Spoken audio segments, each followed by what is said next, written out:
Hello ਬੱਚੋ ਬੜੇ ਪਿਛਲੇ ਲੈਕਚਰ ਦੇ ਵਿੱਚ ਆਪਾਂ ਟਾਈਪਸ ਆਫ ਬੌਂਡਸ ਕੀਤੇ ਸੀ, ਟਾਈਪਸ ਆਫ ਕੋਵੈਲੈਂਟ ਬੌਂਡਸ, ਜਿਹਦੇ ਵਿੱਚ ਆਪਾਂ ਸਿਗਮਾ ਤੇ ਪਾਈ ਬੌਂਡ ਕੀਤੇ ਸੀ ਤੇ ਉਹਨਾਂ ਦੋਨਾਂ ਦਾ ਡਿਫਰੈਂਸ ਹੈ ਜਿਹੜਾ ਉਹ ਕੀਤਾ ਸੀ।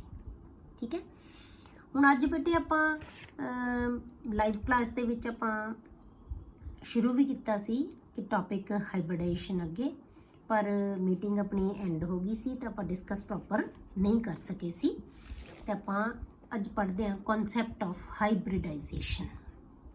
ਠੀਕ ਹੈ, ਮੈਂ ਤੁਹਾਨੂੰ ਦੱਸਿਆ ਸੀ ਕਿ ਕਿਵੇਂ ਹੁੰਦਾ ਹੈ, ਵੀ ਹਾਈਬ੍ਰਿਡ ਦਾ ਮਤਲਬ ਕੀ ਹੁੰਦਾ ਹੈ। ਠੀਕ ਹੈ, ਤਾਂ ਕਨਸੈਪਟ ਆਫ ਹਾਈਬ੍ਰਿਡਾਈਜੇਸ਼ਨ। ਹੁਣ ਆਪਾਂ ਜਿਹੜਾ ਆਰਬਿਟਲ ਕਨਸੈਪਟ ਲਿਆ ਸੀ ਬੇਟੇ, ਉਹਦੇ ਅਕੋਰਡਿੰਗ ਆਪਾਂ ਕੀ ਕਿਹਾ ਸੀ ਕਿ ਜਦੋਂ ਐਟੋਮਿਕ ਆਰਬਿਟਲਸ ਓਵਰਲੈਪ ਕਰਦੇ ਆ ਤਾਂ ਮੋਲੀਕੂਲਰ ਆਰਬਿਟਲ ਬਣਾਉਂਦੇ ਆ, ਤਾਂ ਮੋਲੀਕਿਊਲ ਬਣਾ ਲੈਂਦੇ ਆ ਉਹ। ਠੀਕ ਹੈ, ਉਹ ਕਿਹੜੇ ਆਰਬਿਟਲਸ ਪਾਰਟਿਸਿਪੇਟ ਕਰਦੇ ਸੀ ਬੇਟੇ? Half filled orbitals. ਤਾਂ ਕਿਸੇ ਐਟਮ ਦੇ ਕਿੰਨੇ ਹਾਫ ਫਿਲਡ ਆਰਬਿਟਲਸ ਪਾਰਟਿਸਿਪੇਟ ਕਰ ਰਹੇ ਹੈ ਮੋਲੀਕਿਊਲ ਬਣਾਉਣ ਦੇ ਲਈ? ਠੀਕ ਹੈ, ਉਹਨੂੰ ਆਪਾਂ ਕਹਿੰਦੇ ਆ ਉਹਦੀ ਕੋਵੈਲੈਂਸੀ, ਉਹਨੂੰ ਉਹਦੀ ਕੋਵੈਲੈਂਸੀ ਕਿਹਾ ਜਾਂਦਾ ਹੈ।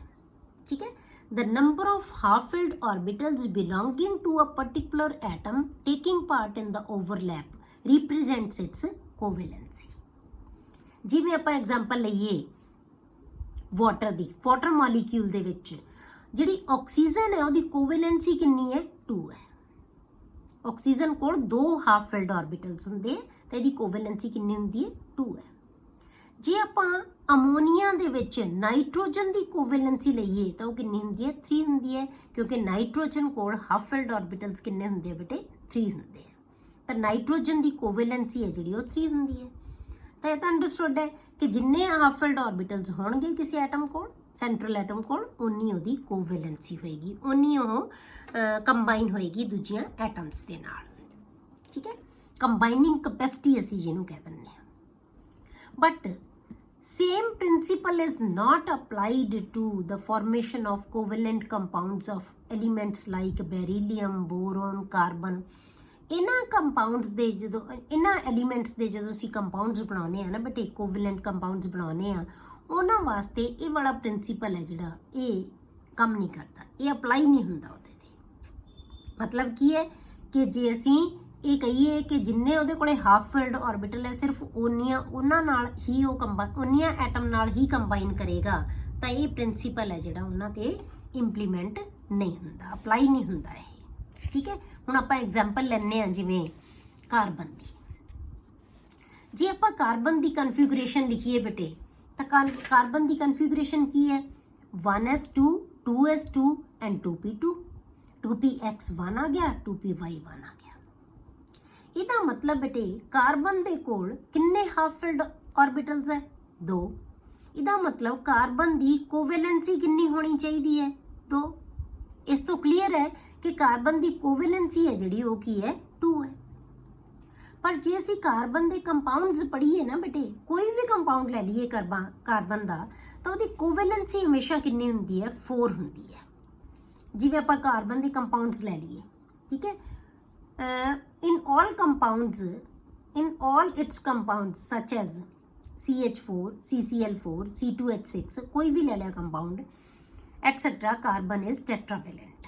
ठीक है, carbon atom has 2 half filled orbitals, so its covalency must be 2 होनी चाहिए थी ना। but in all its compounds such as methane, ठीक है, carbon tetrachloride and ethane etc, carbon is tetravalent. Carbon the valency ਹੈ ਜਿਹੜੀ ਕੋਵੈਲੈਂਸੀ ਉਹ ਕਿੰਨੀ ਹੈ? 4 ਹੈ। Tetra means 4। ਹੁਣ ਠੀਕ ਹੈ, ਇਹਨੂੰ ਹੁਣ ਆਪਾਂ ਇਹ ਵੀ ਮੰਨ ਲੈਂਦੇ ਹਾਂ ਕਿ ਠੀਕ ਹੈ ਇਹਦੀ ਕੋਵੈਲੈਂਸੀ 4 ਹੈ। ਤਾਂ ਆਪਾਂ ਕੀ ਸਪੋਜ਼ ਕਰ ਲਿਆ ਬੇਟੇ? ਆਪਾਂ ਸਪੋਜ਼ ਕਰ ਲਿਆ ਕਿ 2s ਦੇ ਵਿੱਚੋਂ, ਕਿਉਂਕਿ ਇਹ ਵੀ ਵੈਲੈਂਸ, ਪੂਰਾ ਵੈਲੈਂਸ ਸ਼ੈਲ ਹੈ ਇਹ, 2s ਤੇ 2p। ਠੀਕ ਹੈ, ਤੇ ਵੈਲੈਂਸ ਸ਼ੈਲ ਦੇ s ਆਰਬਿਟਲ ਦੇ ਵਿੱਚੋਂ ਇੱਕ ਇਲੈਕਟ੍ਰੋਨ ਮੂਵ ਕਰਕੇ ਖਾਲੀ 2pz ਆਰਬਿਟਲ ਦੇ ਵਿੱਚ ਚਲਾ ਗਿਆ। ਆਪਾਂ ਇਹ ਸਪੋਜ਼ ਕਰ ਲਿਆ। ਠੀਕ ਹੈ, ਟ੍ਰਾਂਸਫਰ ਹੋ ਗਿਆ ਇੱਥੋਂ। ਜਦੋਂ ਇਹ ਟ੍ਰਾਂਸਫਰ ਹੋ ਗਿਆ ਬੇਟੇ ਤਾਂ ਉਦੋਂ ਕੀ ਹੋ ਗਿਆ? ਉਦੋਂ ਕਲੀਅਰ ਹੋ ਗਿਆ ਇਹ ਟ੍ਰਾਂਸਫਰ ਹੋਣ ਨਾਲ ਕਿ ਇਹਦੀ ਕਾਰਬਨ ਦੀ ਵੈਲੈਂਸੀ ਹੈ ਜਿਹੜੀ ਕੀ ਬਣ ਗਈ? 4 ਬਣ ਗਈ। ਠੀਕ ਹੈ, ਇਹਦੀ ਵੈਲੈਂਸੀ 4 ਹੋ ਜਾਏਗੀ। ਜੇ ਆਪਾਂ ਕਹੀਏ to account for this, it is supposed that an electron gets transferred from filled 2s orbital to 2pz vacant orbital। मतलब एक इलेक्ट्रॉन filled 2s orbital तो मूव करके vacant 2pz orbital ਦੇ ਵਿੱਚ चला जाता है, ठीक है, resulting in 4 half filled orbitals. ਇਹਦਾ मतलब ਹੁਣ हाफ फिल्ड ऑर्बिटल किन्ने हो गए 4, ਤਾਂ ਇਹ क्लीयर हो गया, ठीक है। ਇਹਦਾ मतलब ਅਸੀਂ एक्सप्लेन करता कि ਜਿਹੜੇ ਕਾਰਬਨ ਦੀ ਵੈਲੈਂਸੀ ਹੈ, ਕਾਰਬਨ ਦੀ ਜਿਹੜੀ ਕੋਵੈਲੈਂਸੀ ਹੈ ਉਹ ਕਿੰਨੀ ਹੈ 4 ਹੈ। ਇਹਦੇ ਤੋਂ ਕਲੀਅਰ ਹੋ ਗਿਆ ਕਿ 4 ਕੋਵੈਲੈਂਸੀ ਹੈ। ਇਹ ਚੀਜ਼ ਤਾਂ ਅਸੀਂ ਕਲੀਅਰ ਕਰਤੀ। ਬਟ ਹੁਣ ਪ੍ਰੋਬਲਮ ਕੀ ਹੈ ਬੇਟੇ ਕਿ ਜਿਹੜੀ ਬੌਂਡਸ ਬਣਨਗੇ ਜਿਹੜੇ ਕਾਰਬਨ ਦੇ, ਕਾਰਬਨ ਬੌਂਡ ਬਣਾਏਗੀ ਜਿਹੜੇ, ਉਹ ਹੁਣ ਚਾਰੋਂ ਬੌਂਡ ਇੱਕੋ ਜਿਹੇ ਨਹੀਂ ਹੋਣਗੇ। ਇੱਕ ਬੌਂਡ ਤਾਂ S ਦੇ ਨਾਲ ਬਣੇਗਾ, 3 ਬੌਂਡ ਹੈ ਜਿਹੜੇ ਉਹ P ਦੇ ਨਾਲ ਬਣੇਗਾ। S ਦੀ ਜਿਹੜੀ ਸ਼ੇਪ ਹੈ ਉਹ ਡਿਫਰੈਂਟ ਹੈ, P ऑर्बिटल्स ਦੀ ਸ਼ੇਪ ਡਿਫਰੈਂਟ ਹੈ, S ऑर्बिटल ਦੀ એનર્ਜੀ ਡਿਫਰੈਂਟ ਹੈ, P ऑर्बिटल्स ਦੀ એનર્ਜੀ ਡਿਫਰੈਂਟ ਹੈ। ਇਹਦਾ मतलब ਬੌਂਡ ਹੈ ਜਿਹੜੇ ਉਹ ਕੀ ਹੈ, ਇਹਨਾਂ ਦੇ 2 ਤਰ੍ਹਾਂ ਦੇ ਹੋਣਗੇ। S ऑर्बिटल ਹੋਰ ਤਰ੍ਹਾਂ ਦਾ बॉन्ड बनाएगा, P ऑर्बिटल्स होर बॉन्ड बनाएंगे, ठीक है। कोवैलेंसी तो असी क्लीयर करती, पर एक्सपैरीमेंटल स्टडीज़ जिहड़ियां बेटे वो शो करदियां कि जिहड़े बॉन्ड्स बनाउंदी है ना कार्बन, जे आपां सपोज करो मीथेन दी एग्जांपल लैके ही चलदे आ आपां, तां जिहड़े कार्बन ने सारे हाइड्रोजन दे नाल बॉन्ड बनाए है वो की है, सारे सेम है, ठीक है। सारे दे सारे बॉन्ड की है, सेम है। इत्थों जे आपां जे शिफ्टिंग दिखाती तो ठीक है, ये चीज़ सानू की दसदी है, tetra covalency of carbon is fully explained. एक चीज एक्सप्लेन करता कि जे एक इलेक्ट्रॉन मूव करके आ गया इत्थे, but the 4 bonds formed with other atoms will not be same. तो सारे जिहड़े बॉन्ड्स है वो सेम नहीं होंगे। But experimental studies show that all the 4 bonds in ਕਿਹੜੇ ਬੌਂਡ CH ਬੌਂਡਸ ਇਨ ਮੀਥੇਨ, ਜੇ ਆਪਾਂ ਇੱਕ ਐਗਜ਼ਾਮਪਲ ਲੈ ਕੇ ਚੱਲੀਏ, ਆਰ ਇਕੁਇਵਲੈਂਟ। ਐਕਸਪੈਰੀਮੈਂਟਲ ਸਟੱਡੀਜ਼ ਦੱਸਦੀਆਂ ਕਿ ਸਪੋਜ਼ ਕਰ ਲਿਆ ਆਪਾਂ ਮੀਥੇਨ ਦੇ ਵਿੱਚ ਲੈ ਲਈਏ, CH ਦੇ ਚਾਰੋਂ ਬੌਂਡ ਹੈ ਜਿਹੜੇ ਉਹ ਕੀ ਹੈ, ਸੇਮ ਹੁੰਦੇ ਆ। ਉਹਨਾਂ ਦੀ ਜਿਹੜੀ એનર્ਜੀ ਵੀ ਸੇਮ ਹੋਏਗੀ, ਉਹਨਾਂ ਦੀ ਜਿਹੜੀ ਬੌਂਡ ਲੈਂਥ ਹੈ ਜਿਹੜੀ ਉਹ ਵੀ ਸੇਮ ਹੋਏਗੀ, ਠੀਕ ਹੈ। ਹੁਣ ਇਹਦਾ मतलब ਕੀ ਹੈ, ਇਹ ਪ੍ਰੋਬਲਮ ਹੈ। इस प्रॉब्लम ਨੂੰ सॉल्व ਕਰਨ ਵਾਸਤੇ ਬੇਟੇ ਸਾਡੇ ਕੋਲੇ ਇੱਕ ਨਵਾਂ ਕਨਸੈਪਟ ਲਿਆ ਸੀ। ਉਹਨੂੰ ਕਨਸੈਪਟ ਨੂੰ ਅਸੀਂ ਕੀ ਕਹਿੰਦੇ ਆ, ਹਾਈਬ੍ਰਿਡਾਈਜੇਸ਼ਨ, ਠੀਕ ਹੈ। This problem can be solved with the help of a concept known as hybridization. ਇਹਨੂੰ ਅਸੀਂ ਕਹਿੰਦੇ ਆ ਹਾਈਬ੍ਰਿਡਾਈਜੇਸ਼ਨ। ਹੁਣ ਅਸੀਂ ਹਾਈਬ੍ਰਿਡਾਈਜੇਸ਼ਨ ਨੂੰ ਡਿਫਾਈਨ ਕਿਵੇਂ ਕਰਦੇ ਆ ਬੇਟੇ? ਡੈਫੀਨੇਸ਼ਨ ਕੀ ਹੈ ਇਹਦੀ? It is defined as the phenomena of mixing of orbitals of same atom। मतलब एक एटम ਦੇ ਹੀ ऑर्बिटल मिक्स ਕਰਨਗੇ ਬੇਟੇ, ਇੱਕ ਤੋਂ ਵੱਧ ਐਟਮ ਦੇ ਦੂਜੀ ਐਟਮ ਦਾ ਇਹਦੇ ਨਾਲ ऑर्बिटल मिक्स नहीं कर ਸਕਦਾ, ठीक है। the phenomena of mixing of orbitals of same atom with slight difference in energies। मतलब ਕੀ ਹੈ, ਜਿਹੜੇ ऑर्बिटल ने मिक्स होना है ਉਹਨਾਂ ਦੀਆਂ એનર્ਜੀਜ਼ ਦੇ ਵਿੱਚ ਥੋੜਾ ਜਿਹਾ ਫਰਕ ਹੋਣਾ ਚਾਹੀਦਾ ਹੈ। ਫਰਕ ਵੀ ਥੋੜਾ ਹੋਣਾ ਚਾਹੀਦਾ ਪਰ એનર્ਜੀ ਸੇਮ ਵੀ ਨਹੀਂ ਹੋਣੀ ਚਾਹੀਦੀ। ਸੇਮ એનર્ਜੀ ਵਾਲੇ ऑर्बिटल्स ਵੀ ਜਦੋਂ ਹੈ ਹੀ ਉਹਨਾਂ ਦੀ એનર્ਜੀ ਫਿਰ ਸੇਮ, ਉਹ ਇੰਟਰਮਿਕਸ ਨਹੀਂ ਹੋਣਗੇ, ਪਰ ਉਹਨਾਂ ਦੇ ਵਿੱਚ એનર્ਜੀ ਦਾ ਡਿਫਰੈਂਸ ਹੈ ਜਿਹੜਾ ਹੋਣਾ ਵੀ ਥੋੜਾ ਚਾਹੀਦਾ ਹੈ, ਹੋਣਾ ਚਾਹੀਦਾ ਪਰ ਥੋੜਾ, ਠੀਕ ਹੈ। so as to redistribute their energies and give new orbitals of equivalent energy and shape। मतलब ਕੀ ਹੈ ਬੇਟੇ, ਜਿਹੜੇ ਕੁਛ ऑर्बिटल ਹੈ ਜਿਹੜੇ ਜਿਨ੍ਹਾਂ ਦੀ એનર્ਜੀ ਡਿਫਰੈਂਸ ਹੋਏਗਾ ਉਹ ਆਪਸ ਦੇ ਵਿੱਚ ਇੰਟਰਮਿਕਸ ਹੋਣਗੇ ਤੇ ਨਵੇਂ ऑर्बिटल ਬਣਾ ਲੈਣਗੇ। ਉਹਨਾਂ ਨਵੇਂ ऑर्बिटल्स ਨੂੰ ਅਸੀਂ ਕਹਿੰਦੇ ਆ ਹਾਈਬ੍ਰਿਡ ऑर्बिटल्स। ਉਹਨਾਂ ਨੂੰ ਕੀ ਕਿਹਾ ਜਾਂਦਾ ਹੈ? Hybrid orbitals. ਤੇ ਇਹ ਜਿਹੜੇ ਹਾਈਬ੍ਰਿਡ ऑर्बिटल ਬਣਨਗੇ ਬੇਟੇ ਉਹਨਾਂ ਦੀ એનર્ਜੀ ਤੇ ਸ਼ੇਪ ਬਿਲਕੁਲ ਸੇਮ ਹੋਏਗੀ। क्लियर हो गया? तो आप की कह सकते हैं phenomena of mixing of orbitals. तुसी सिंपल भी लिख सकते हो बेटे कि phenomena of mixing of orbitals to give new hybrid orbitals, ये भी लिख सकते हो तुसी, ठीक है। To give new hybrid orbitals which have same energy and shape, या इक्विवेलेंट एनर्जी एंड शेप। ठीक है, the new orbitals formed are known as hybrid orbitals. इन्हां नूं असीं की कहने आ, हाइब्रिड ऑर्बिटल्स। क्लियर। अगे बटे इंपॉर्टेंट कंडीशंस फॉर हाइब्रिडेशन। हुण हाइब्रिडाइजेशन दे वास्ते सानू इंपॉर्टेंट कंडीशंस की होणियां चाहिए। पहली कंडीशन की है बटे, the orbitals present in the valence shell of an atom are hybridized. सिर्फ वैलेंस शेल वाले ऑर्बिटल्स ही हाइब्रिडाइजेशन दे विच पार्टिसिपेट करनगे। ठीक है, किसी भी एटम दे ਉਹ ऑर्बिटल पार्टिसिपेट करनगे हाइब्रिडाइजेशन दे विच ਜਿਹੜੇ कि वैलेंस शेल च होणगे। क्लियर। दूसरी चीज, the orbitals undergoing hybridization should have only small energy difference. ਜਿਹੜੇ ऑर्बिटल्स ਦੇ ਵਿੱਚ हाइब्रिडाइजेशन होनी है ਉਹਨਾਂ ਦੇ ਵਿੱਚ એનર્ਜੀ ਦਾ ਜਿਹੜਾ ਡਿਫਰੈਂਸ ਆ ਬਹੁਤ ਥੋੜਾ ਜਿਹਾ ਹੋਣਾ ਚਾਹੀਦਾ ਹੈ, small difference in energy. Clear. Next है जिहड़ा बटे, promotion of electron is not essential condition prior to hybridization. मतलब की है कि जे इलैक्ट्रॉन की प्रमोशन है जिहड़ी ਆਪਾਂ ਕਿਹਾ ना, जिवें ਆਪਾਂ कार्बन लिया सी, जिवें ਆਪਾਂ कार्बन की एग्जाम्पल ਲਈ ਸੀ ਬੇਟੇ, ਇੱਥੇ ਆਪਾਂ कार्बन की एग्जाम्पल ਲਈ ਸੀ कि ਜਿਹੜਾ S ਦੇ ਵਿੱਚੋਂ ਇਲੈਕਟ੍ਰੋਨ मूव करके खाली ऑर्बिटल ਦੇ ਵਿੱਚ चला ਜਾਂਦਾ है। ਹੁਣ ਇਹ ਹਾਈਬ੍ਰਿਡਾਈਜੇਸ਼ਨ ਤੋਂ ਪਹਿਲਾਂ ਇਹ ਕੰਡੀਸ਼ਨ ਜ਼ਰੂਰੀ ਨਹੀਂ ਕਿ ਇਲੈਕਟ੍ਰੋਨ ਇੱਥੋਂ ਮੂਵ ਕਰਕੇ ਜਾਵੇ ਫਿਰ ਇੰਟਰਮਿਕਸ ਹੋਣਗੇ ਇਲੈਕਟ੍ਰੋਨ। ਨੋ, ਇਹ ਫਿਲਡ ਆਰਬਿਟਲ, ਇਹ ਖਾਲੀ ਆਰਬਿਟਲ, ਇਹ ਹਾਫ ਫਿਲਡ ਆਰਬਿਟਲ, ਸਾਰੇ ਤਰ੍ਹਾਂ ਦੇ ਆਰਬਿਟਲ ਇੰਟਰਮਿਕਸ ਹੋਣਗੇ। ਠੀਕ ਹੈ, ਇੰਟਰਮਿਕਸ ਕਰਕੇ ਤਾਂ ਜਦੋਂ ਨਵੇਂ ਬਣਨਗੇ ਉਹਨਾਂ ਦੇ ਵਿੱਚ ਉਹਨਾਂ ਦਾ એનર્ਜੀ ਲੈਵਲ ਸੇਮ ਹੋਏਗਾ। ਫਿਰ ਆਪਣੇ ਕੋਲੇ ਰੂਲ ਹੈ ਬੇਟੇ, ਇਹ ਜਿਹੜੇ ਇਲੈਕਟ੍ਰੋਨ ਦੀ ਫਿਲਿੰਗ ਦਾ ਰੂਲ ਆਪਾਂ ਪੜ੍ਹਿਆ ਹੋਇਆ ਕਿ ਜਿਹੜੇ ਸੇਮ એનર્ਜੀ ਦੇ ऑर्बिटल्स ਹੁੰਦੇ ਆ ਉਹਨਾਂ ਦੇ ਵਿੱਚ ਇਲੈਕਟ੍ਰੋਨ ਉਦੋਂ ਤੱਕ ਪੇਅਰਿੰਗ ਨਹੀਂ ਹੋ ਸਕਦੀ ਉਹਨਾਂ ਦੇ ਵਿੱਚ ਜਦੋਂ ਤੱਕ ਇੱਕ ਇੱਕ ਇਲੈਕਟ੍ਰੋਨ ਨਹੀਂ ਜਾਏਗਾ।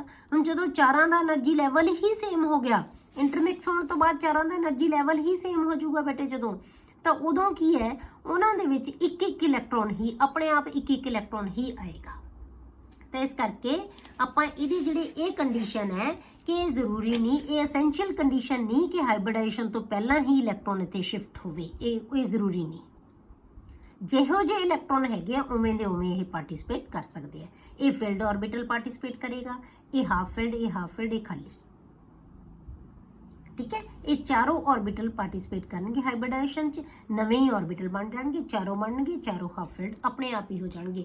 ਕਿਉਂਕਿ ਸਾਡੀ ਇਹ ਰੂਲ ਹੈ ਫਿਲਿੰਗ ਦਾ ਕਿ ਜਦੋਂ ਅਸੀਂ ਫਿਲਿੰਗ ਕਰਦੇ ਹਾਂ ਤਾਂ ਪਹਿਲਾਂ ਜੇ ਸੇਮ એનર્ਜੀ ਦੇ ਆਰਬਿਟਲਸ ਹੁੰਦੇ ਆ ਤਾਂ ਉਹਨਾਂ ਦੇ ਵਿੱਚ ਪਹਿਲਾਂ ਇੱਕ ਇੱਕ ਇਲੈਕਟ੍ਰੋਨ ਹੀ ਜਾਂਦਾ ਹੈ। ਠੀਕ ਹੈ, ਤਾਂ ਇਸ ਕੰਡੀਸ਼ਨ ਦਾ ਮਤਲਬ ਇਹ ਹੈ ਕਿ ਇਲੈਕਟ੍ਰੋਨ ਦੀ ਪ੍ਰਮੋਸ਼ਨ ਹੈ ਜਿਹੜੀ ਉਹ ਪਹਿਲਾਂ ਹੋਣੀ ਜ਼ਰੂਰੀ ਨਹੀਂ ਹੈ। ਠੀਕ ਹੈ, ਅਗਲੀ ਕੰਡੀਸ਼ਨ ਕੀ ਹੈ ਬੇਟੇ, it is not necessary that only half filled orbital participate in hybridization. ਹੁਣ ਇਹ ਵੀ ਕੰਡੀਸ਼ਨ ਨਹੀਂ ਹੈਗੀ, ਇਹ ਜ਼ਰੂਰੀ ਨਹੀਂ ਹੈਗਾ ਕਿ ਜਿਹੜੇ ਹਾਫ ਫਿਲਡ ਆਰਬਿਟਲ ਹੈ ਉਹੀ ਹਾਈਬ੍ਰਿਡਾਈਜੇਸ਼ਨ ਦੇ ਵਿੱਚ ਪਾਰਟਿਸਿਪੇਟ ਕਰਦੇ ਆ। ਤਾਂ ਫਿਲਡ ਆਰਬਿਟਲਸ ਹੈ ਨਾ ਬੇਟੇ, ਉਹ ਵੀ ਪਾਰਟਿਸਿਪੇਟ ਕਰ ਸਕਦੇ ਆ ਹਾਈਬ੍ਰਿਡਾਈਜੇਸ਼ਨ ਦੇ ਵਿੱਚ।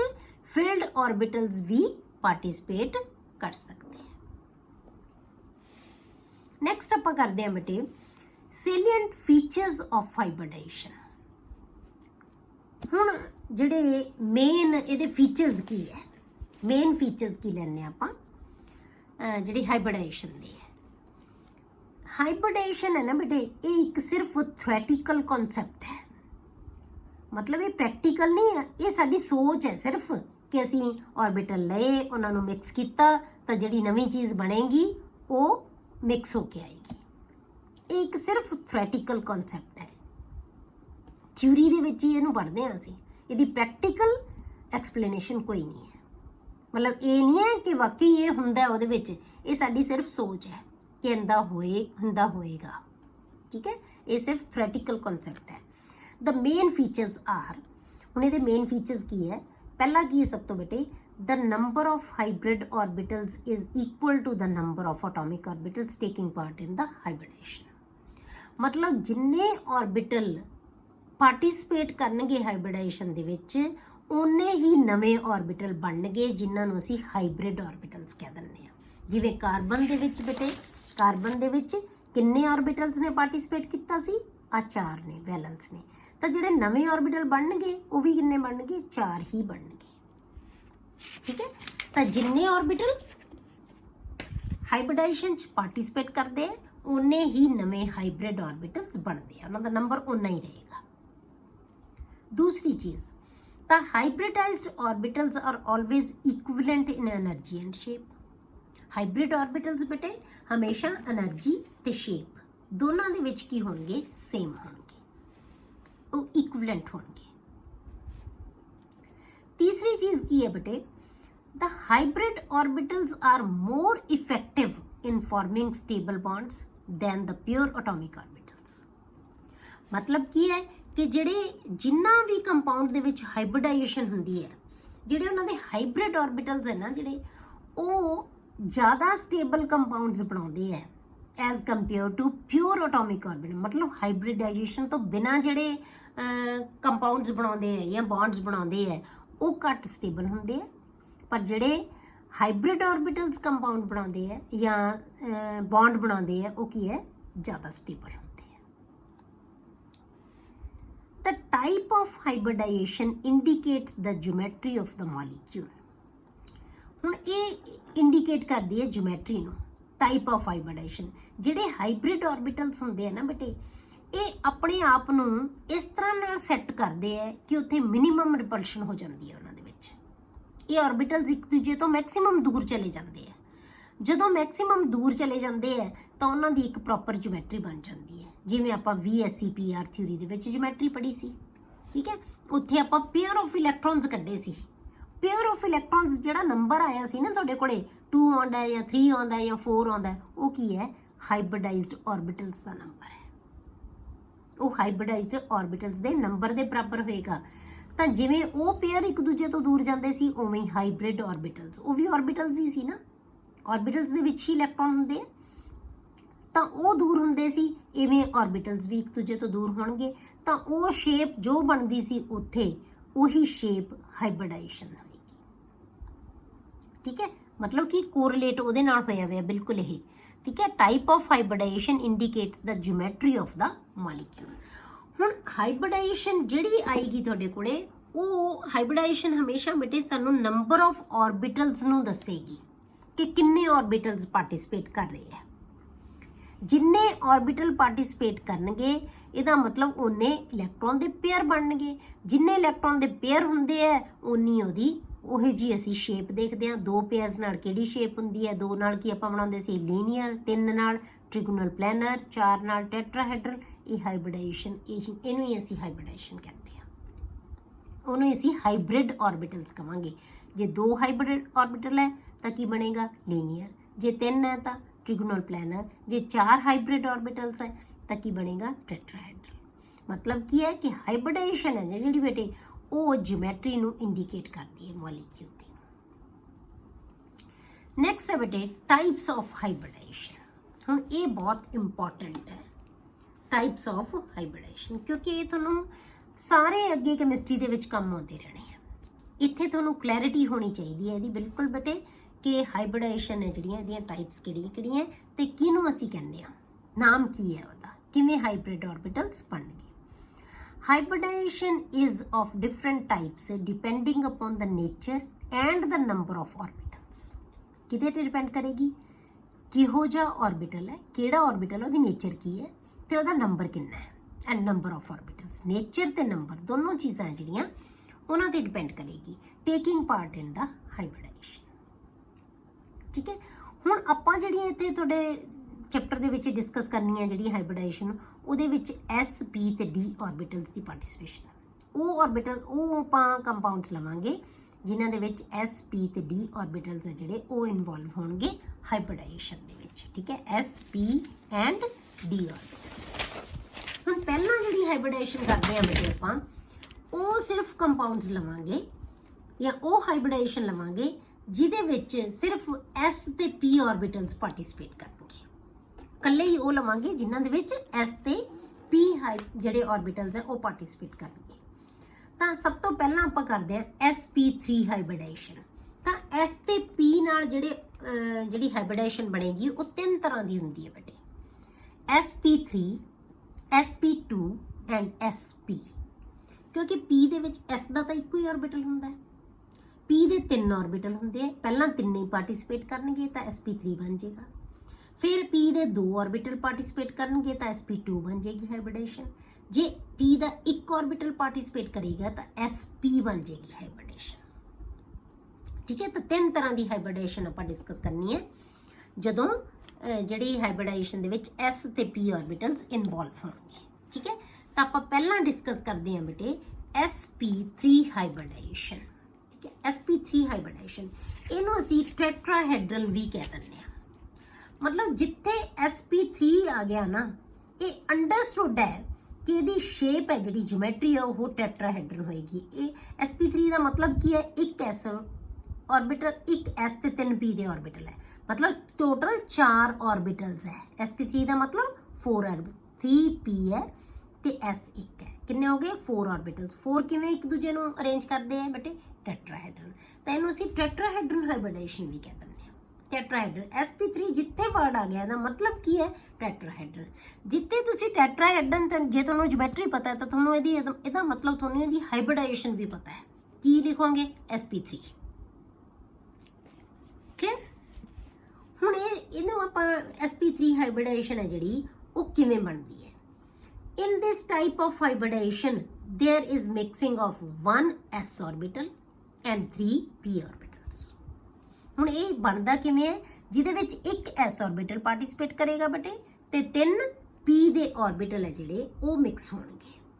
ਇਹਨਾਂ ਦੇ ਵਿੱਚ ਮਿਕਸਿੰਗ ਹੁੰਦੀ ਹੈ। ਕਿਹੜੇ ਮਿਕਸ ਕਰਨਗੇ? ਵੈਲੈਂਸ ਸ਼ੈਲ ਦੇ। ਠੀਕ ਹੈ, ਕਿਸੇ ਵੀ ਐਟਮ ਦੇ ਵੈਲੈਂਸ ਸ਼ੈਲ ਦੇ ਵਿੱਚ ਜਿਹੜੇ ऑर्बिटल ਹੋਣਗੇ, ਇੱਕ s ਦਾ ਤੇ 3 p ਦੇ ऑर्बिटल ਇੰਟਰਮਿਕਸ ਹੋ ਜਾਣਗੇ ਤੇ ਜਿਹੜੇ ਨਵੇਂ ਹਾਈਬ੍ਰਿਡ ऑर्बिटल ਬਣਾਉਣਗੇ ਉਹਨਾਂ ਨੂੰ ਅਸੀਂ ਕਵਾਂਗੇ sp3 ਹਾਈਬ੍ਰਿਡ ऑर्बिटल्स। ਤੇ ਉਹਨਾਂ ਦਾ ਨੰਬਰ ਹੈ ਜਿਹੜਾ ਉਹ ਵੀ ਕਿੰਨਾ ਹੋਏਗਾ 4 ਹੋਏਗਾ, ਕਿਉਂਕਿ 4 ਹੀ ऑर्बिटल ਪਾਰਟਿਸਿਪੇਟ ਕਰ ਰਹੇ ਹੈ। 1 s ऑर्बिटल ਹੋਏਗਾ ਤੇ 3 p ऑर्बिटल्स। ਟੋਟਲ ਕਿੰਨੇ ਹੋ ਗਏ 4। ਤਾਂ 4 ਹੀ ਹਾਈਬ੍ਰਿਡ ऑर्बिटल्स ਬਣਨਗੇ ਬੇਟੇ, ਜਿਨ੍ਹਾਂ ਨੂੰ ਅਸੀਂ ਕਹਿੰਦੇ ਆ sp3 ਹਾਈਬ੍ਰਿਡ ऑर्बिटल्स। ठीक है, the mixing of 1 s orbital and 3 p orbitals of valence shell to form 4 sp3 hybrid orbitals of equivalent energy and shape। ਉਹਨਾਂ ਦੀ એનર્ਜੀ ਕੀ ਹੋ ਜਾਏਗੀ? ਇਕੁਇਵਲੈਂਟ ਹੋ ਜਾਏਗੀ। ਸ਼ੇਪ ਕੀ ਹੋ ਜਾਏਗੀ? ਇਕੁਇਵਲੈਂਟ ਹੋਏਗੀ। ਸ਼ੇਪ ਕੀ ਹੋਏਗੀ? ਇਕੁਇਵਲੈਂਟ ਹੋਏਗੀ। ਠੀਕ ਹੈ, ਹੁਣ ਇਸ sp3 ਹਾਈਬ੍ਰਿਡੇਸ਼ਨ ਦੇ ਵਿੱਚ ਬੇਟੇ ਉਹਦੇ ਵਿੱਚ s ਕਰੈਕਟਰ ਕਿੰਨਾ ਹੈ? 4 ऑर्बिटल है टोटल। ਚਾਰਾਂ ਦੇ ਵਿੱਚੋਂ s ਕਰੈਕਟਰ ਕਿੰਨਾ ਹੈ? 25%। ਤਾਂ p ਕਰੈਕਟਰ ਕਿੰਨਾ ਹੈ? 75%। ਕਿਉਂਕਿ p ऑर्बिटल ਕਿੰਨੇ ਮਿਕਸ ਹੋਏ ਹੈ? 3। s ऑर्बिटल ਕਿੰਨਾ ਮਿਕਸ ਹੋਇਆ ਹੈ? 1। 1/4 s ਕਰੈਕਟਰ ਆ ਗਿਆ, 3/4 ਕੀ ਆ ਗਿਆ? p ਕਰੈਕਟਰ ਆ ਗਿਆ ਉਹਦੇ ਵਿੱਚ। ਠੀਕ ਹੈ, 1/4 ਕੀ ਆਏਗਾ? ਜਿੰਨਾ ऑर्बिटल ਹੈ s ਦਾ ਇੱਕੋ ਹੀ ऑर्बिटल ਹੈ, 4 ਦੇ ਵਿੱਚੋਂ ਇੱਕ s ऑर्बिटल ਹੈ ਤਾਂ s ਕਰੈਕਟਰ ਕਿੰਨਾ ਹੋ ਗਿਆ? 1/4। 4 ਦੇ ਵਿੱਚੋਂ 3 p ऑर्बिटल ਹੈ ਤਾਂ p ਕਰੈਕਟਰ ਕਿੰਨਾ ਹੋ ਗਿਆ ਬੇਟੇ? 3/4, ਜਿਹਨੂੰ ਅਸੀਂ 75% ਕਹਿ ਦਿੰਦੇ ਹਾਂ। 75% ਕਰੈਕਟਰ ਉਹਦੇ ਕੀ ਆ ਗਿਆ? p ਕਰੈਕਟਰ ਆ ਗਿਆ ਇਨ ਈਚ ਹਾਈਬ੍ਰਿਡ ऑर्बिटल। ਹਰੇਕ ਹਾਈਬ੍ਰਿਡ ऑर्बिटल ਦਾ ਨਾਮ ਹੈ ਜਿਹੜਾ ਉਹ ਕੀ ਹੈ? sp3। ਕਿੰਨੇ ऑर्बिटल ਬਣਨਗੇ? 4। The 4 sp3 hybrid orbitals are directed towards the 4 corners of the tetrahedron। ਤਾਂ ਸ਼ੇਪ ਕੀ ਬਣਾ ਲੈਣਗੇ ਇਹਨਾਂ ਨੇ? ਇੱਕ ਰੈਗੂਲਰ ਟੈਟਰਾਹੈਡਰਨ। ਠੀਕ ਹੈ, ਇਹ ਬਣਾਉਣੇ ਕਿਵੇਂ ਬੇਟੇ? ਇਹ ਮੈਂ ਤੁਹਾਨੂੰ ਦੱਸਿਆ ਵੀ ਸੀ ਕਲਾਸ ਦੇ ਵਿੱਚ ਕਿ ਜੇ ਆਪਾਂ ਜਿਹੜਾ ਇਹਦਾ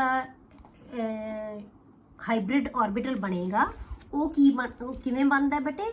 ਜਿਹਦੇ ਵਿੱਚ ਇੱਕ ਲੋਬ ਹੈ ਜਿਹੜੀ ਉਹ ਕੀ ਹੁੰਦੀ ਹੈ? ਵੱਡੀ ਹੁੰਦੀ ਹੈ, ਇੱਕ ਲੋਬ ਛੋਟੀ ਹੁੰਦੀ ਹੈ। ਇੱਦਾਂ ਬਣਦਾ ਹੈ। ਤੇ ਆਪਾਂ ਟੈਟਰਾਹੈਡਰਨ ਬਣਾਉਣਾ ਹੋਵੇ ਤਾਂ ਕਿਵੇਂ ਬਣਾਇਆ ਜਾਂਦਾ ਹੈ? ਆ ਇੱਕ ऑर्बिटल ਹੋ ਗਿਆ। ਠੀਕ ਹੈ, ਇਹ ਇਹਦਾ ਦੂਜਾ ऑर्बिटल ਹੋ ਗਿਆ। ਇਹ ਬੇਟੇ ਇਹਦਾ ਤੀਜਾ ऑर्बिटल ਹੋ ਗਿਆ। ਇਹ ਇਹਦਾ ਚੌਥਾ ऑर्बिटल ਹੋ ਗਿਆ। ਠੀਕ ਹੈ, ਇਹ ਇੱਕ ਟੈਟਰਾਹੈਡਰਨ ਬਣ ਗਿਆ। ਜੇ ਤੁਸੀਂ ਇਹਨੂੰ ਜੋੜੋਗੇ ਤਾਂ ਕੀ ਬਣ ਜਾਣਾ? ਟੈਟਰਾਹੈਡਰਨ। ਠੀਕ ਹੈ, ਇੱਥੋਂ ਇਹਨੂੰ ਸ਼ੇਪ ਦਿਓ, ਇੱਥੋਂ ਇਹਨੂੰ ਸ਼ੇਪ ਦਿਓ, ਇਹਨੂੰ ਸ਼ੇਪ ਦਿਓ, ਇਹਨੂੰ ਸ਼ੇਪ ਦਿਓ, ਚਾਰਾਂ ਨੂੰ ਮਿਲਾ ਦਿਓ ਤਾਂ ਕੀ ਬਣ ਗਿਆ? ਟੈਟਰਾਹੈਡਰਨ। ਕਲੀਅਰ? ਹੁਣ ਇਹ ਤੁਹਾਡੇ ਕੋਲੇ ਜਿਹੜਾ ਟੈਟਰਾਹੈਡਰਨ ਅਸੀਂ ਬਣਾਇਆ ਹੈ, ਇਹ ਕਿਹਨਾਂ ਨੇ ਬਣਾਇਆ? sp3 ਹਾਈਬ੍ਰਿਡ ऑर्बिटल्स ਨੇ। ਕਲੀਅਰ? ਹੁਣ ਆਪਾਂ ਬੇਟੇ ਦੀਆਂ ਐਗਜ਼ਾਮਪਲਸ ਕਰਦੇ ਹਾਂ। ਅਲੱਗ-ਅਲੱਗ ਤਰ੍ਹਾਂ ਦੇ ਆਪਾਂ ਇਹਦੇ ਨਾਲ ਮੋਲੀਕਿਊਲਸ ਬਣਾਵਾਂਗੇ। ਜਿਵੇਂ ਆਪਾਂ ਪਹਿਲਾਂ ਕਰਦੇ ਹਾਂ formation of methane, CH4, methane the formation ਕਰਦੇ ਹਾਂ ਆਪਾਂ। ਹੁਣ ਮੀਥੇਨ ਦੇ ਵਿੱਚ ਆਪਾਂ ਸੈਂਟਰਲ ਐਟਮ ਹੈ ਜਿਹੜੀ, ਉਹ ਕੀ ਹੈ ਬੇਟੇ? ਕਾਰਬਨ ਹੈ। ਕਾਰਬਨ ਦੇ ਵਿੱਚ ਆਪਾਂ ਇਹਦੀ ਕਨਫਿਗਰੇਸ਼ਨ ਲਿਖਾਂਗੇ। ਪਹਿਲਾਂ ਗਰਾਊਂਡ ਸਟੇਟ ਕਨਫਿਗਰੇਸ਼ਨ ਕੀ ਹੈ? 1s2 2s2 2p2 2px1 and 2py1। ਠੀਕ ਹੈ। ਹੁਣ ਆਪਾਂ ਕੀ ਕੀਤਾ ਬੇਟੇ? ਹਾਈਬ੍ਰਿਡਾਈਜ਼ਡ ਆਰਬਿਟਲ ਬਣਾਉਣੇ ਆ। ਉਹ ਕਿਹੜੇ ਹੈ? ਇੱਕ s ਆਰਬਿਟਲ ਨਾ, ਇਹਦਾ ਇੱਕ s ਆਰਬਿਟਲ ਤੇ 3 p ਆਰਬਿਟਲ ਆਪਸ ਚ ਹਾਈਬ੍ਰਿਡਾਈਜ਼ਡ ਹੋ ਗਏ। ਤਾਂ ਕਿੰਨੇ ਆਰਬਿਟਲ ਬਣਾ ਲਏ ਬੇਟੇ? 4। ਇਹਨਾਂ ਨੂੰ ਅਸੀਂ ਕਹਿੰਦੇ sp3 ਹਾਈਬ੍ਰਿਡਾਈਜ਼ਡ ਆਰਬਿਟਲਸ। ਚਾਰਾਂ ਦੇ ਕੋਲ ਕੀ ਆ ਗਿਆ ਬੇਟੇ? ਇੱਕ ਇਲੈਕਟ੍ਰੋਨ। ਇਹ ਬਿਫੋਰ ਹਾਈਬ੍ਰਿਡਾਈਜੇਸ਼ਨ ਹੈ, ਇਹ ਗਰਾਊਂਡ ਸਟੇਟ ਹੈ। ਇਹ ਆਫਟਰ ਹਾਈਬ੍ਰਿਡਾਈਜੇਸ਼ਨ ਹੈ। ਇਹਨਾਂ ਦਾ એનર્ਜੀ ਲੈਵਲ ਕੀ ਹੋਏਗਾ? ਇਹਨਾਂ ਚਾਰਾਂ ਨੂੰ ਤੁਸੀਂ ਇਕੱਠੇ ਵੀ ਲਿਖ ਸਕਦੇ ਹੋ, ਬਿਲਕੁਲ। ਠੀਕ ਹੈ। ਹੁਣ ਇਹਦੇ ਵਿੱਚੋਂ ਕੋਈ s ਤੇ ਕੋਈ p ਨਹੀਂ ਰਿਹਾ। ਹੁਣ ਚਾਰੋਂ ਕੀ ਹੋ ਗਏ? sp3 ਹਾਈਬ੍ਰਿਡਾਈਜ਼ਡ ਆਰਬਿਟਲਸ ਬਣ ਗਏ। ਕਲੀਅਰ? ਹੁਣ ਇਹ ਚਾਰੋਂ ਦੇ ਚਾਰੋਂ ਆਰਬਿਟਲ ਕਿਹਦੇ ਨਾਲ ਓਵਰਲੈਪ ਕਰਦੇ ਹੈ? ਹਾਈਡਰੋਜਨ ਦੇ ਨਾਲ, ਕਿਉਂਕਿ ਅਸੀਂ CH4 ਬਣਾਉਣਾ ਹੈ। ਇੱਕ ਇਲੈਕਟ੍ਰੋਨ ਇਹਨਾਂ ਦਾ, ਇੱਕ ਇਲੈਕਟ੍ਰੋਨ ਕਿਹਦਾ ਆਇਆ? ਹਾਈਡਰੋਜਨ ਦਾ, ਕਿਉਂਕਿ ਹਾਈਡਰੋਜਨ ਕੋਲ ਇੱਕ ਇਲੈਕਟ੍ਰੋਨ ਹੁੰਦਾ ਹੈ। ਅਸੀਂ ਡਾਟ ਡਾਟ ਦਿਖਾਇਆ, ਹਾਈਡਰੋਜਨ ਦਾ ਇਲੈਕਟ੍ਰੋਨ ਹੈ। ਚਾਰਾਂ ਦੇ ਨਾਲ ਹਾਈਡਰੋਜਨ ਹੈ ਜਿਹੜਾ, ਚਾਰਾਂ ਦੇ ਨਾਲ ਹਾਈਡਰੋਜਨ ਹੈ ਜਿਹੜਾ, ਉਹ ਉਹਦਾ ਆਰਬਿਟਲ ਹੈ ਜਿਹੜਾ ਓਵਰਲੈਪ ਕਰਕੇ ਕੀ ਬਣਾ ਲੇਗਾ? ਕੰਪਾਊਂਡ ਬਣਾ ਲੇਗਾ। ਤਾਂ ਮੋਲੀਕਿਊਲ ਸਾਡੇ ਕੋਲੇ ਕਿਹਦਾ ਬਣ ਗਿਆ? CH4 ਦਾ। ਤਾਂ ਹੁਣ ਆਪਾਂ ਕੀ ਕੀਤਾ ਬੇਟੇ?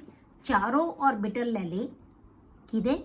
ਹਾਈਬ੍ਰਿਡ ਆਰਬਿਟਲਸ, ਜਿਨ੍ਹਾਂ ਨੇ ਇੱਕ ਟੈਟਰਾਹੈਡਰਨ ਬਣਾ ਲਿਆ। ਇਹ ਕਿਹਦੇ ਹੈ? ਕਾਰਬਨ ਦੇ। ਠੀਕ ਹੈ। ਇੱਥੇ ਸੈਂਟਰ 'ਚ ਕਾਰਬਨ ਹੈ ਤੇ ਦਿਖਣਾ ਨਹੀਂ ਸੀ, ਤੇ ਆਪਾਂ ਤਾਂ ਹੀ ਇੱਥੇ ਲਿਖਿਆ ਇਸ ਕਾਰਬਨ ਦੇ। ਠੀਕ ਹੈ। ਇਹਨਾਂ ਚਾਰਾਂ ਆਰਬਿਟਲਸ ਦੇ ਨਾਲ ਹੁਣ ਓਵਰਲੈਪ ਕਿਹਨੇ ਕੀਤਾ ਹੈ? ਇਹ ਤਾਂ ਰਾਊਂਡ ਸ਼ੇਪ ਹੀ ਹੈ, ਕਿਉਂਕਿ ਹਾਈਡਰੋਜਨ ਕੋਲੇ ਕਿਹੜਾ ਹੁੰਦਾ ਹੈ ਬੇਟੇ ਆਰਬਿਟਲ? 1s। ਉਹਦਾ s ਆਰਬਿਟਲ ਹੀ ਹੈ, ਤੇ ਇਹਨੂੰ ਆਪਾਂ ਕੀ ਬਣਾਵਾਂਗੇ? ਸਫੈਰੀਕਲ ਹੀ ਬਣਾਵਾਂਗੇ ਇਹਦੀ ਸ਼ੇਪ। ਠੀਕ ਹੈ। ਤਾਂ ਇਹ s ਆਰਬਿਟਲ ਹੈ ਜਿਹੜਾ ਹਾਈਡਰੋਜਨ ਦਾ, ਇਹਦੇ ਨਾਲ ਚਾਰਾਂ ਦੇ ਨਾਲ ਇੱਕ ਇੱਕ ਆਰਬਿਟਲ ਦੇ ਨਾਲ, ਹਾਈਬ੍ਰਿਡ ਆਰਬਿਟਲ ਦੇ ਨਾਲ ਇਹਨੇ ਓਵਰਲੈਪ ਕਰ ਲਿਆ। ਤਾਂ ਕਿਹੜਾ ਬੌਂਡ ਬਣੇਗਾ ਬੇਟੇ? ਦਿਮਾਗ 'ਚ ਆਏਗਾ ਕਿਹੜਾ ਬੌਂਡ ਹੈ? Sigma bond. ਤਾਂ ਚਾਰੋਂ ਕੀ ਬਣਨਗੇ? ਇਹ ਸਿਗਮਾ ਬੌਂਡ। s ਹਮੇਸ਼ਾ ਕਿਹੜਾ ਬੌਂਡ ਬਣਾਉਂਦਾ ਹੈ ਬੇਟੇ? ਸਿਗਮਾ। ਇਹ ਪਤਾ ਹੋਣਾ ਚਾਹੀਦਾ ਤੁਹਾਨੂੰ। ਕਲੀਅਰ? ਹੁਣ ਜੇ ਆਪਾਂ ਇਹਨੂੰ ਟੈਟਰਾਹੈਡਰਨ ਦਿਖਾਉਣਾ ਹੋਵੇ ਕਿ ਟੈਟਰਾਹੈਡਰਨ ਸ਼ੇਪ ਕਿਵੇਂ ਬਣੀ ਹੈ, ਇਹ ਆਪਾਂ ਦਿਖਾਤਾ C ਦੇ ਨਾਲ H ਬੌਂਡ 4 ਬਣ ਗਏ। ਇੱਥੇ ਆਪਾਂ ਆਰਬਿਟਲਸ ਦੇ ਵਿੱਚ ਦਿਖਾਇਆ ਸੀ, ਇੱਦਾਂ ਆਪਾਂ ਦਿਖਾਤਾ ਬੌਂਡਿੰਗ ਇਹਦੀ। ਹੁਣ ਇਹਦਾ ਜਿਹੜਾ ਐਂਗਲ ਹੈ ਬੇਟੇ, ਇਹ ਇੱਕ ਰੈਗੂਲਰ ਟੈਟਰਾਹੈਡਰਨ ਵਾਲਾ ਐਂਗਲ ਹੁੰਦਾ ਹੈ। ਉਹ ਕਿੰਨਾ ਹੁੰਦਾ ਹੈ? 109.5, ਜਾਂ ਇਹਨੂੰ ਐਗਜ਼ੈਕਟ ਲਿਖ ਸਕਦੇ ਹੁੰਦੇ ਆਪਾਂ 109.28 ਡਿਗਰੀ। ਠੀਕ ਹੈ। 109.28 28 ਦੀ ਬਜਾਏ ਆਪਾਂ 28 ਮਿੰਟਸ ਨੂੰ ਆਪਾਂ ਕੀ ਲਿਖ ਸਕਦੇ ਹਾਂ? 5 ਵੀ ਲਿਖ ਸਕਦੇ ਹਾਂ। ਠੀਕ ਹੈ। 0.5 ਵੀ ਬਸ ਲਿਖ ਸਕਦੇ ਹਾਂ ਨਾ ਆਪਾਂ। 28 ਮਿੰਟਸ ਨੂੰ ਆਪਾਂ 5 ਵੀ ਲਿਖ ਸਕਦੇ ਹਾਂ, 0.5 ਵੀ ਲਿਖ ਸਕਦੇ ਹਾਂ। ਠੀਕ ਹੈ। ਤਾਂ 109.5 ਡਿਗਰੀ ਇਹਦਾ ਐਂਗਲ ਹੁੰਦਾ, ਜਿਹੜਾ ਕਿ ਰੈਗੂਲਰ ਇੱਕ ਟੈਟਰਾਹੈਡਰਨ ਹੁੰਦਾ। ਠੀਕ ਹੈ। ਹੁਣ ਇਹਦੀਆਂ ਹੋਰ ਐਗਜ਼ਾਮਪਲਸ ਵੀ ਕਰਨੀਆਂ ਆਪਾਂ ਬੇਟੇ। ਬਾਕੀ ਐਗਜ਼ਾਮਪਲਸ ਤੇ ਅਗਲੀਆਂ ਜਿਹੜੀਆਂ ਹਾਈਬ੍ਰਿਡਾਈਜੇਸ਼ਨਸ ਹੈ, ਜਿਨ੍ਹਾਂ ਦੇ ਵਿੱਚ s ਤੇ p ਆਰਬਿਟਲਸ ਇਨਵੋਲਵ ਹੁੰਦੇ ਆ, ਪਰ ਨੈਕਸਟ ਲੈਕਚਰ ਦੇ ਵਿੱਚ ਡਿਸਕਸ ਕਰਾਂਗੇ।